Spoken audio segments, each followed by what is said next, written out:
Okay, I don't have much time, and this is a dry run for a talk that I'm going to give next week. No, not next week, in 5 days in another city. So I just want to talk to you a bit about JavaScript promises and the issue of progress on the web.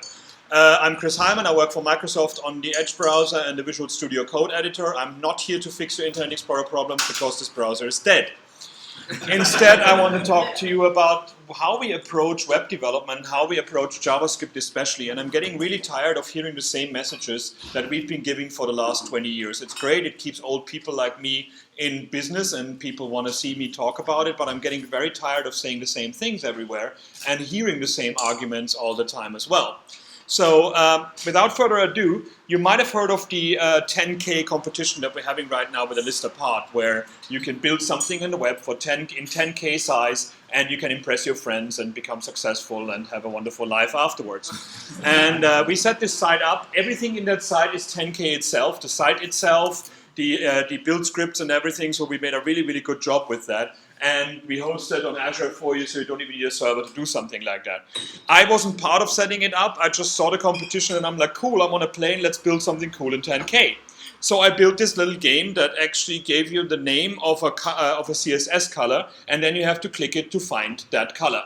Which is great because it has wonderful names like Dark Goldenrod and things like that, where you're like, is it a My Little Pony? Is it a color? We don't know. But it was quite interesting to build this kind of thing, and it's on GitHub now, and you can play with it. And it was pretty amazing to build, because this is what it looks like when you play it, and it just gives you the things.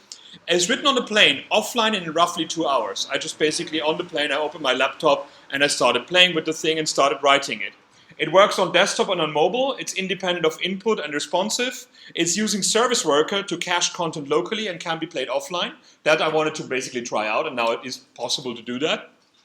And it's all in all less than 8K, with the biggest part being icons, because you have to have 256 icons for like all different browsers and mobile phones and these kind of things.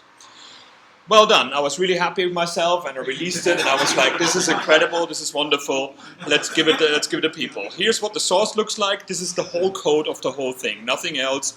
I inlined most of it, and then later on I put it out into different files and gave it proper names, as we do as developers. And the structure was not hard at all, because in essence, I wrote out an array of all the possible colors. So here's the color names, and here's what they should be rendered as. And I get a random cut of n elements, display them as a list, store the name of the color in a data attribute on a list element, and get one item of the list as the color to match and show its name on the screen. And then I use the event delegation to put one event handler on that list, and I know which of the elements has been clicked, and the data attribute tells me which color it was, so I just compare the color that you clicked with the color that you wanted to have, and then we're fine and everybody's happy. It's a click handler, so it also allows for keyboard. And then I compare the data attribute to the target of the event with the color to match. And if it's true, I display a new random list. If it's false, I decrease the possible moves counter. And when you're out of moves, you're lost and you're unhappy. If no more moves are left, I show the game over, and that's it. And then you can share it with Twitter, and I put a little SVG in there. It looks quite nice. The only issue I found is there's no array rand in JavaScript, and in PHP there is array rand, which I always liked. So of course you do the proper thing. You look at random code from Stack Overflow and copy and paste it in. What I became aware of once more about this, just being on my computer and being on a plane and not having to listen to the people next to me, is that computers and smartphones are powerful. They're amazing what you can do with these things.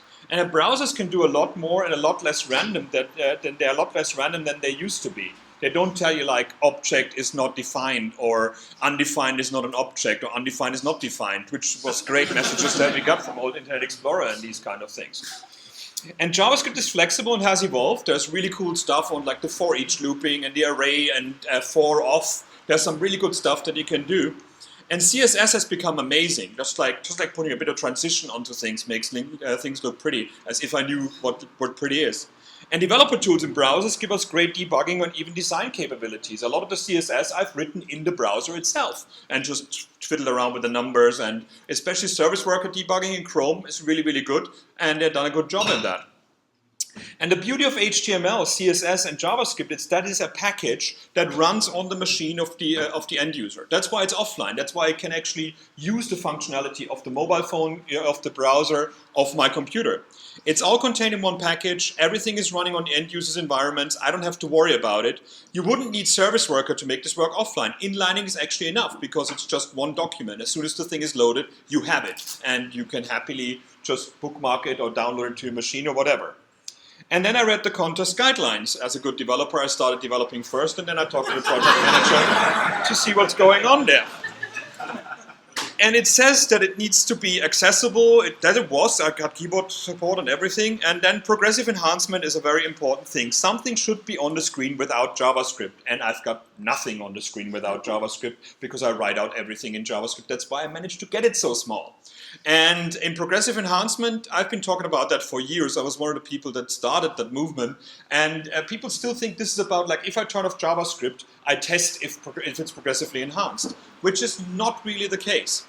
So, okay, I messed up. So I didn't read the FAQ and I did something bad there.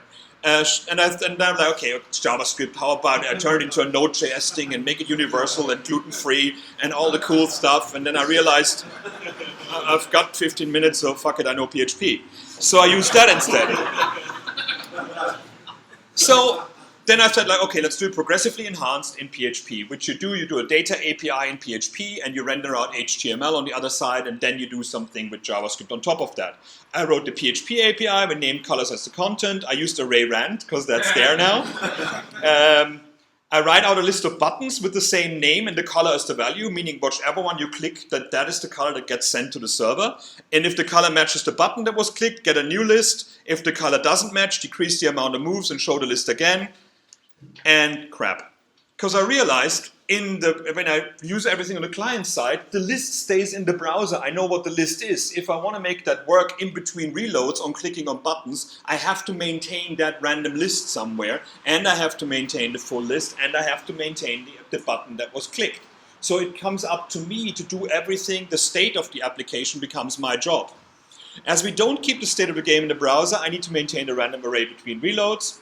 And the amount is not much. The amount is not much, but you better make sure that there's no way to inject code to the server. One of my servers just been hacked for 3 months. I was blacklisted at Google. It took me ages to find out what they've done, and I managed to find it in the end. But believe me, trying to blacklist anything that people send in any of the attributes is not a good idea. You have to whitelist the code that comes through to say, only this should get some functionality on my server. So this was my PHP code, and you can see I go through all the postings and I do a die if something is not a color, and I'd have to use an int-val to turn everything into an integer, and it was a lot of like annoying code, not code that I wanted to write. It was a lot of like saving my ass code. So it's a Harry Potter kind of thing, like constant vigilance. Like when you render something out into the server, into the HTML page, make sure you filter out all the crap that you can do. Otherwise, people can inject horrible things, and all of a sudden you've got a Cialis block running on your website for a few months.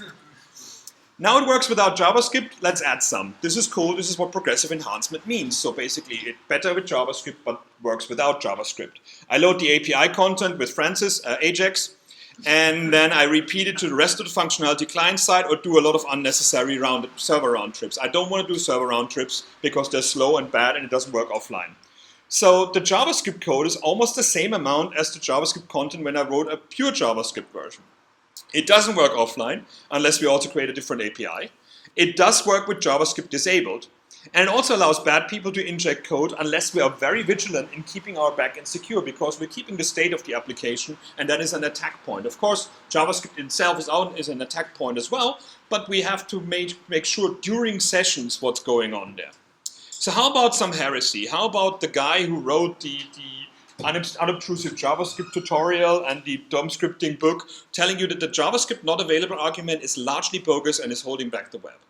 The JavaScript not available test is frigging stupid because you don't have any users out there. When you look at the stats of the people that use that game now or use other systems that I built a similar way, the people who use the ones without JavaScript are spam bots and attackers. It's a good way to find them, but it's actually very bad that we have to write so much code to support the people that we don't want to support. The JavaScript is flaky and will break argument is very much alive and will always be that way. So I'm not saying write everything in JavaScript. I'm saying write JavaScript that is paranoid. Write JavaScript that concentrates on errors and concentrates on giving good errors back to the users and protects the user from doing stupid things. Nobody's exempt of errors. This was the other day on iTunes. Interesting. And of course I love this one. Like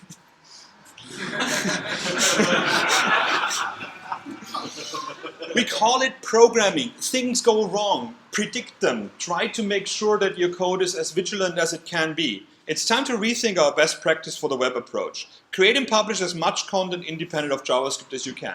If you've got a blog that's dependent on JavaScript, that's probably not necessary. If you write a game, why not? You know?